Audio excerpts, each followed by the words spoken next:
हे अम्मा, आज हम सपना देखे है जना हमार माई बीमार बाटिन तनी क्या हमका छुट्टी दे दे तू जाइत नहीं हरे घूमी आई। ए दुल्हन तू डॉक्टर नहीं है, माई बीमार जात है दवाई देव। इतना ही घूमे मन बात जा शाही पुले घूम ले, चली जाए मलहनी बाजार में घूम ले।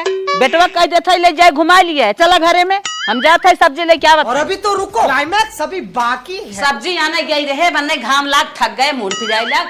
हे दुल्हन एक लोटा पानी लेके आवता। हे अम्मा, जौन सा गुलाब जामुनिया ले आए रहो ली है खाबो। अरे हमारे इतना तेज प्यास लागो पानी ले आवा। ए अम्मा, सजमक लौकी आले मिठाई बनाए रहे कहा तो वो लेते आई। अरे भाई एकदम पागल हाउ का, हमारे प्यास लाग बा। ए अम्मा, सुबेर में जौन तहिवा जमाए रहो ले आई क्या।